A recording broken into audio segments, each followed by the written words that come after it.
Posh ஆக்ட்டுக்கும் POCSO ஆக்ட்டுக்கும் இருக்கக்கூடிய difference என்ன? Posh act அப்படிங்கிறது வந்து prevention of sexual harassment of women. அப்போ பணியிடங்களில் பெண்களுக்கு எதிரான பாலியல் துன்புறுத்தலிருந்து பாதுகாக்கிறதுக்காக தான் இந்த சட்டம். அப்போ இதில் யார் அக்ரியோடு பர்சனாக வருவாங்க அப்படின்னா வந்து எனி ஏஜ் ஆஃப் விமன் வருவாங்க. இந்த விமன் அப்படிங்கிறத வந்து டிரான்ஸ்ஜெண்டரில் தன்னை யார் ஒரு பெண் அப்படின்னு நினைக்கிறாங்களோ அவங்களும் இதில் வருவாங்க அப்படிங்கிறது. அப்போ அக்ரியோடு பர்சன் அப்படின்னா வந்து எனி ஏஜ் ஆஃப் விமன் வந்துடுவாங்க. இப்போ ரெஸ்பாண்டண்ட்டாக யார் வருவாங்க அப்படின்னு பார்த்தா வந்து ஒரு ஆணாக இருக்கலாம், பெண்ணாக இருக்கலாம். இங்கே எப்படி ஒரு பெண் வராங்க அப்படின்னு பார்த்தோன்னா, அந்த குற்ற செயலுக்கு உடந்தையாக இருக்கிறது இல்லை அந்த குற்றவாளிக்கு வந்து ஃபேவரபுளாக இவங்க வந்து செய்யக்கூடிய விஷயங்கள்னால அவங்க அங்கே என்னவாயிடுறாங்க, உடந்தை குற்றவாளியாக வந்து சொல்லப்படுறாங்க.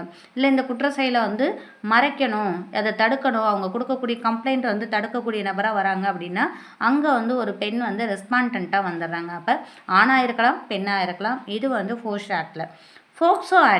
போக்சோ ஆக்டில் வந்து யாருக்கு பாதுகாப்பு கொடுக்குது அப்படின்னு பார்த்தோன்னா வந்து prevention of sexual harassment of child அப்படின்னா வந்து பிலோ 18 இருக்கக்கூடிய எந்த ஒரு குழந்தையாக இருக்கலாம், அது ஆண் குழந்தையாக இருக்கலாம், பெண் குழந்தையாக இருக்கலாம், மாற்றுப்பாலினத்தரவும் இருக்கலாம். இப்போ இந்த பிலோ 18 இருக்கக்கூடிய எந்த குழந்தைகளுக்கும் வந்து பாலியல் ரீதியான துன்புறுத்தல் ஏற்படுது அப்படின்னா அதில் ஏற்படுத்தக்கூடிய நபர் யாராக இருக்கலாம் அப்படின்னு பார்த்தோன்னா எனி ஏஜ் ஆஃப் ஆணாக இருக்கலாம், பெண்ணாக இருக்கலாம், மாற்றுப்பாலினத்தரவும் வந்து இருக்கலாம். இப்போ இந்த ஆக்டை பொறுத்த வரைக்கும் என்ன அப்படின்னு பார்த்தோன்னா வந்து இது ஜெண்டர் நியூட்ரல் ஆக்ட்.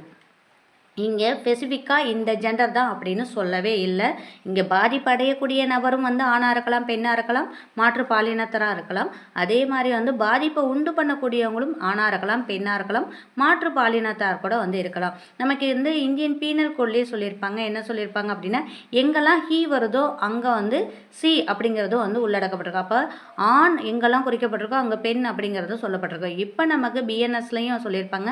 என்ன சொல்லியிருப்பாங்க அப்படின்னா வந்து எங்கெல்லாம் ஆண் அப்படின்னு சொல்லப்படுதோ அங்கெல்லாம் வந்து பெண், அதோட வந்து மாற்றுப்பாலினத்தரும் வந்து உள்ளடக்கப்படுவார் அப்படிங்கிறது சொல்லப்பட்டிருப்பாங்க. இப்போ ரீசெண்டாக கூட ஒரு வழக்கில் என்ன பண்ணியிருப்பாங்க அப்படின்னா வந்து இது கர்நாடகாவோட கேஸ் தான். அது என்னென்னா அர்ச்சனா பாட்டேல் அப்படிங்கிறவங்க என்ன பண்ணியிருப்பாங்கன்னா ஒரு 15 வயசில் இருக்கக்கூடிய ஒரு பையன்கிட்ட வந்து அத்துமீறல் செஞ்சுருப்பாங்க. அவங்க வந்து என்ன பண்ணுறாங்க, கேஸ் போடுறாங்க. கர்நாடகா ஹைகோர்ட்லேருந்து சுப்ரீம் கோர்ட் வரைக்கும் போகுது. அதில் என்ன சொல்லியிருப்பாங்கன்னா அவங்க பண்ணியிருக்க தப்பை பற்றி அவங்க ரியலைஸ் பண்ணியிருக்கவே மாட்டாங்க. அங்கே வந்து என்னன்னா ஹீ தானே சொல்லியிருக்காங்க, நான் வந்து ஒரு பெண் தானே, என்ன எப்படி நீங்கள் பனிஷ் பண்ண முடியும் அப்படின்னு சொல்லியிருப்பாங்க. ஆனால் போக்சோ ஆக்டை படி பார்த்தோம் அப்படின்னா வந்து ஜெண்டர் நியூட்ரல் தான். ஆணாக இருக்கலாம், பெண்ணாக இருக்கலாம், டிரான்ஸ்ஜெண்டராகவும் இருக்கலாம். அதே பாதிப்பு உண்டு பண்ணக்கூடிய நபர்லையும் அவங்க வருவாங்க, பாதிப்பு அடையக்கூடிய நபர்கள்லையும் அதில் வருவாங்க. அதனால் இங்கே வந்து பாலின பாகுபாடுங்கிறது கிடையாது. எந்த பாலினத்தை சார்ந்தவர்களும் அவங்க இந்த மாதிரியான சேட்டைகளில் செயல்படுறாங்க அப்படின்னா அவங்களுக்கு பனிஷ்மெண்ட் உண்டு.